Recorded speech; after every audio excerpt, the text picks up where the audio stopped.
Mas o que produz a sequência exata dos aminoácidos que faz surgir formas e funções específicas das proteínas? Nas décadas de 50 e 60, as descobertas sobre a estrutura da proteína obrigaram os biólogos a confrontarem este mistério. Dean Kenyon acreditava que podia resolvê-lo. Em seu livro Predestinação Bioquímica, Kenyon e Gary Steinman propuseram uma teoria intrigante. Kenyon escreveu: talvez a vida tenha sido predestinada bioquimicamente pelas propriedades de atração que existem entre suas partes químicas, principalmente entre os aminoácidos nas proteínas. Quando o livro Predestinação Bioquímica foi lançado, eu e meu coautor estávamos totalmente convencidos que tínhamos a explicação científica para as origens. Kenyon propôs que as propriedades químicas dos aminoácidos faziam com que eles fossem atraídos uns aos outros, formando as longas correntes que se tornaram as primeiras proteínas. Isto significava que a vida foi efetivamente predestinada por nada mais do que a química. Muitos cientistas acataram as ideias de Kenyon e durante mais de 20 anos o livro Predestinação Bioquímica tornou-se um texto best-seller na teoria da evolução química. Mesmo assim, 5 anos após a publicação do livro, Kenyon quietamente começou a duvidar da plausibilidade de sua própria teoria. Foi durante todo esse período de tempo que minhas dúvidas sobre certos aspectos do registro evolucionário se tornaram aparentes. Ao entrar em contato com o contra-argumento poderoso dado a mim por um de meus alunos, não pude refutá-lo.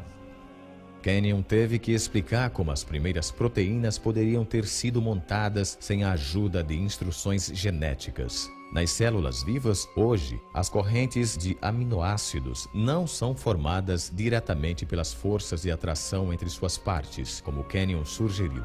Ao invés disso, outra macromolécula dentro da célula armazena instruções para montar as proteínas. Esta macromolécula se chama DNA. No início, Kenyon acreditava que as proteínas poderiam ter sido formadas diretamente dos aminoácidos, sem nenhuma instrução de montagem. Porém, quanto mais ele aprendia sobre os aminoácidos e proteínas, tanto mais duvidava que as proteínas pudessem se automontar sem as instruções do DNA.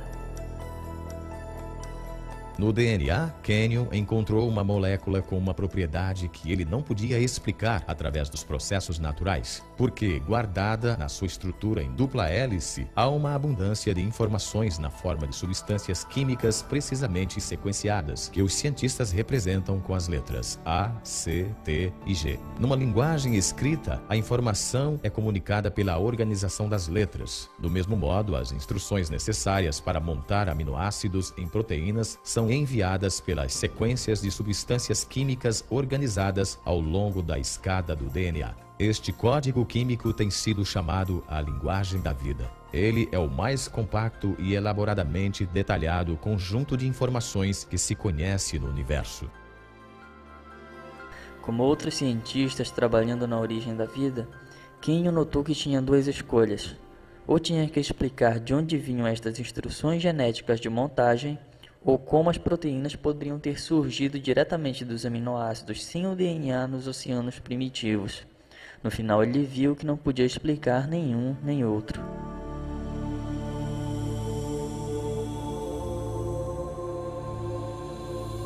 É um problema enorme. Como se pode reunir em um volume submicroscópico diminuto do oceano primitivo toda a centena de componentes moleculares diferentes de que se vai precisar, a fim de que um ciclo de autoduplicação se estabeleça?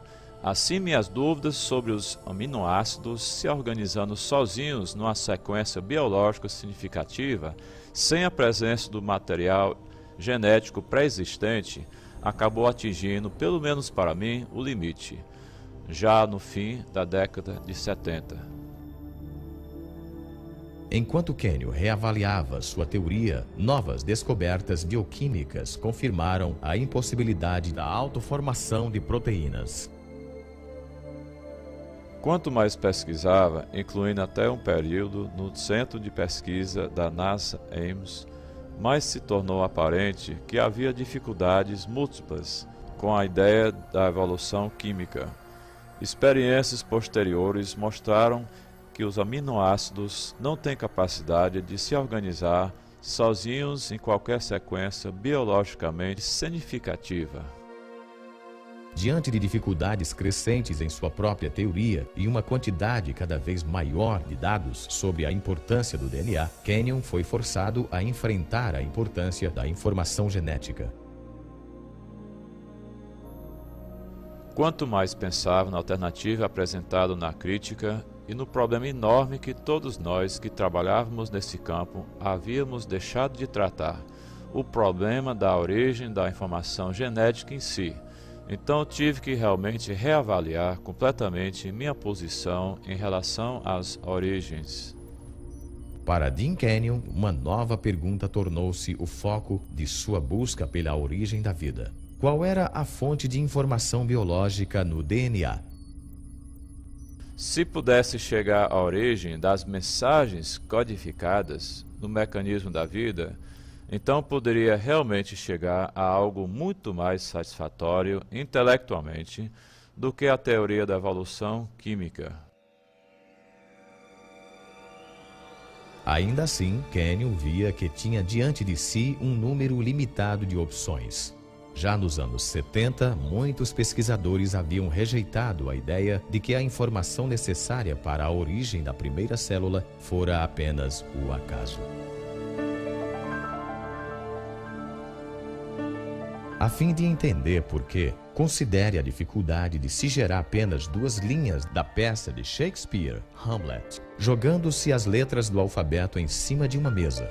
Depois considere as instruções genéticas específicas requeridas para a construção das proteínas simples. Isto encheria centenas de páginas de texto impresso. Logicamente, um biólogo sério não ia acreditar que a vida surgira apenas por acaso. Ao invés disso, pensava-se na seleção natural agindo nas próprias substâncias químicas a fim de produzir a primeira vida. Porém, há um problema com esta proposta. Por definição, a seleção natural não poderia ter funcionado antes da existência da primeira célula viva.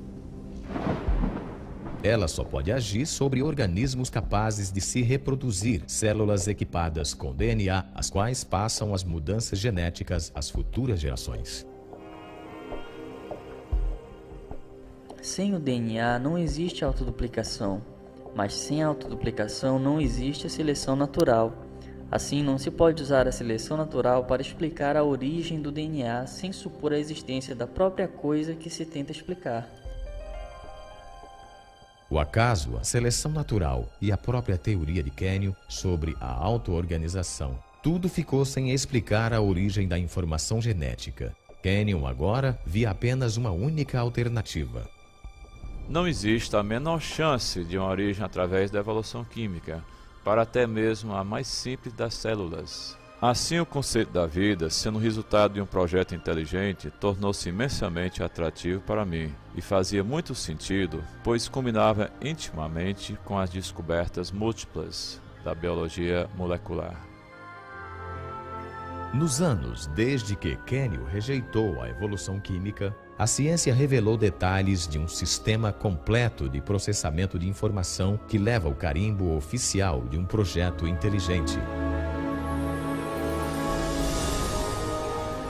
Com a animação computadorizada, podemos entrar numa célula a fim de ver este sistema extraordinário em ação.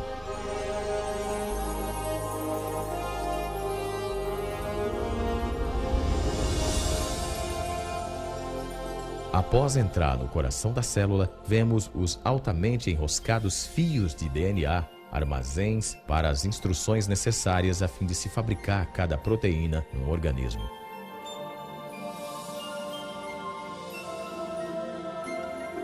Num processo conhecido como transcrição, uma máquina molecular primeiramente desenrola uma parte da hélice do DNA a fim de expor as instruções genéticas necessárias à formação de uma molécula específica de proteína. Outra máquina, então, copia estas instruções a fim de formar uma molécula conhecida como RNA mensageiro.